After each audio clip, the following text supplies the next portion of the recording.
محترم ناظرین، ایک پروفیسر صاحب بیان کرتے ہیں کہ بہت عرصہ پہلے کی بات ہے کہ جب میں لیاقت میڈیکل کالج جامشورو میں سروس کر رہا تھا تو وہاں لڑکوں نے سیرت النبی صلی اللہ علیہ وسلم کانفرنس منعقد کرائی اور تمام اساتذہ کرام کو مدعو کیا۔ چنانچہ میں نے ڈاکٹر عنایت اللہ جوکھیو جو ہڈی جوڑ کے ماہر تھے کہ ہمراہ اس کانفرنس میں شرکت کی۔ اس نشست میں اسلامیات کے ایک لیکچرار نے حضور نبی کریم صلی اللہ علیہ وسلم کی پرائیویٹ زندگی کو تفصیلاً بیان کیا اور آپ صلی اللہ علیہ وسلم کی ایک ایک شادی کی تفصیل بتائی کہ یہ شادی کیوں کی اور اس سے امت کو کیا فائدہ ہوا۔ یہ بیان اتنا مؤثر تھا کہ حاضرین مجلس نے اس کو بہت سراہا۔ کانفرنس کے اختتام پر ہم دونوں جب جامشورو سے حیدرآباد بذریعہ کار آ رہے تھے تو ڈاکٹر عنایت اللہ جوکھیو نے عجیب بات کی۔ انہوں نے کہا کہ آج رات میں دوبارہ مسلمان ہوا ہوں۔ میں نے حیران ہو کر پوچھا تو وہ زار و قطار رونے لگے اور بتایا کہ 8 سال قبل جب وہ FRCS کے لیے انگلستان گئے تو دوران سفر ایک ایئر ہوسٹس میرے ساتھ آ کر بیٹھ گئی۔ ایک دوسرے کے حالات سے آگاہی کے بعد اس عورت نے مجھ سے پوچھا کہ تمہارا مذہب کیا ہے؟ میں نے بتایا اسلام۔ ہمارے نبی کریم صلی اللہ علیہ وسلم کا نام پوچھا تو میں نے حضرت محمد صلی اللہ علیہ وسلم بتایا۔ پھر اس لڑکی نے سوال کیا کہ کیا تم کو معلوم ہے کہ تمہارے نبی صلی اللہ علیہ وسلم نے 11 شادیاں کی تھیں؟ میں صرف نام کا مسلمان تھا، مجھے زیادہ علم نہیں تھا۔ میں نے لا علمی ظاہر کی تو اس لڑکی نے کہا یہ بات حق ہے اور سچ ہے۔ اس کے بعد اس لڑکی نے حضور صلی اللہ علیہ وسلم کے بارے میں معاذ اللہ نفسانی خواہشات کے غلبے کے علاوہ 2-3 دیگر الزامات لگائے۔ میرا مذاق اڑانے لگی۔ میں چپ چاپ بیٹھا تھا، میرے پاس کوئی جواب نہ تھا۔ ایئر ہوسٹس کی باتیں سننے کے بعد میرے دل میں نعوذ باللہ حضور نبی کریم صلی اللہ علیہ وسلم کے بارے میں شکوک و شبہات پیدا ہو گئے، اور جب میں لندن کے ہوائی اڈے پر اترا تو میں مسلمان نہیں تھا، میرا ایمان کمزور ہو چکا تھا۔ 8 سال انگلستان میں قیام کے دوران میں کسی مسلمان کو نہیں ملتا تھا، حتیٰ کہ عید کی نماز تک میں نے ترک کر دی۔ اتوار کو میں گرجوں میں جاتا اور وہاں کے مسلمان مجھے عیسائی کہتے تھے۔ جب میں 8 سال بعد واپس پاکستان آیا تو ہڈی جوڑ کا ماہر بن کر لیاقت میڈیکل کالج میں کام شروع کیا۔ یہاں بھی میری وہی عادت رہی۔ آج رات اس لیکچرار کا بیان سن کر میرا دل صاف ہو گیا اور میں نے پھر سے کلمہ پڑھا ہے۔ میں ان باتوں کو زندگی بھر نہیں بھولوں گا۔ لوگوں نے حضور صلی اللہ علیہ وسلم کی عزت و ناموس کی خاطر جانیں قربان کی ہیں۔ کیا ہمارے پاس اتنا وقت نہیں کہ ہم اس موضوع کے چیدہ چیدہ نکات کو یاد کر لیں اور موقع پر لوگوں کو بتائیں اور نبی کریم صلی اللہ علیہ وسلم کی شادیوں پر اعتراض کرنے والوں کو چپ کروا سکیں؟ پروفیسر صاحب مزید لکھتے ہیں کہ اس کے بعد تو ڈاکٹر عنایت اللہ کی زندگی ہی بدل گئی۔ اب وہ اسلام کے دفاع کا کوئی موقع ہاتھ سے نہیں جانے دیتے۔ اب ڈاکٹر عنایت اللہ صاحب انگلستان میں ہوتے ہیں۔ انگلستان میں ڈاکٹر صاحب کے کافی دوست دوسرے مذاہب سے تعلق رکھتے ہیں، وہ ان کو اس موضوع پر صحیح معلومات فراہم کرتے رہتے ہیں۔ ایک دن ڈاکٹر صاحب نے اپنے دوستوں کے ذریعے گرجا گھر چلے گئے، وہاں اپنا تعارف اور نبی کریم صلی اللہ علیہ وسلم کا تعارف کرایا۔ عیسائی لوگ خاص کر مستورات نے آپ صلی اللہ علیہ وسلم کی شادیوں پر اعتراض کیا تو ڈاکٹر صاحب نے جو جوابات دیے وہ مندرجہ ذیل ہیں۔ میرے پیارے نبی صلی اللہ علیہ وسلم نے عالم شباب میں 25 سال کی عمر میں ایک سن رسیدہ بیوہ خاتون حضرت خدیجہ رضی اللہ تعالی عنہا سے شادی کی۔ حضرت خدیجہ رضی اللہ عنہا کی عمر 40 سال تھی، اور جب تک حضرت خدیجہ رضی اللہ عنہا زندہ رہیں آپ نے دوسری شادی نہیں کی۔ 50 سال کی عمر تک آپ صلی اللہ علیہ وسلم نے ایک بیوی پر قناعت کیا۔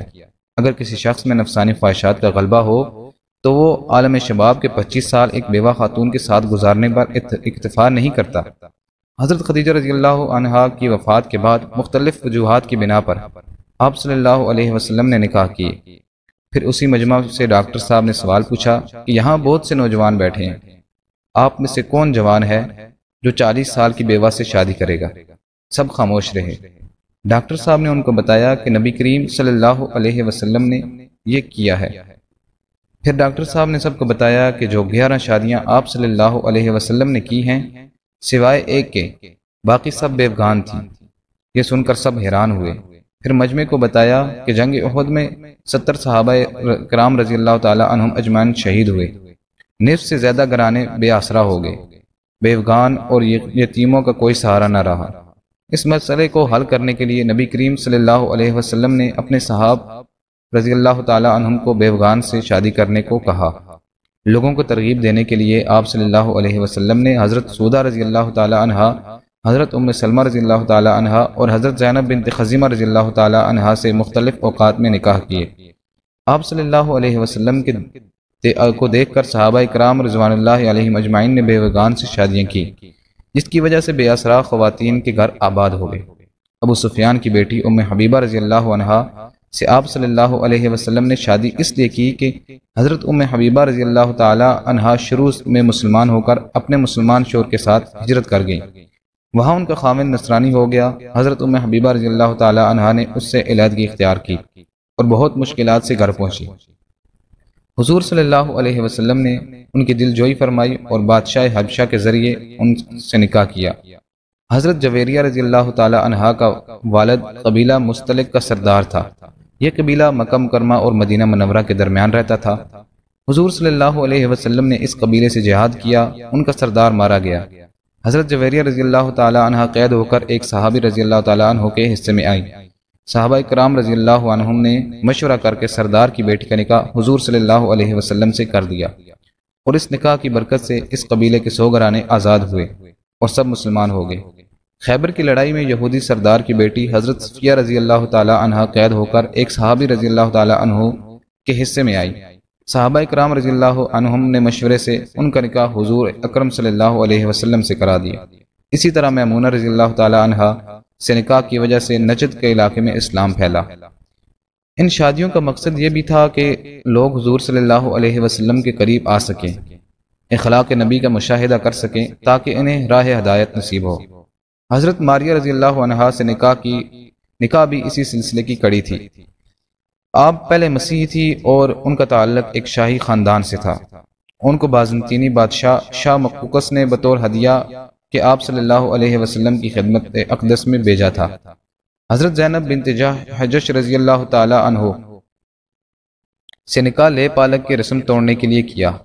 حضرت زید رضی اللہ تعالی عنہ حضور صلی اللہ علیہ وآلہ وسلم کے لے پالک منہ بولے بیٹے کہلاتے تھے۔ ان کا نکاح حضرت زینب بنت جحش رضی اللہ تعالی عنہ سے ہوا۔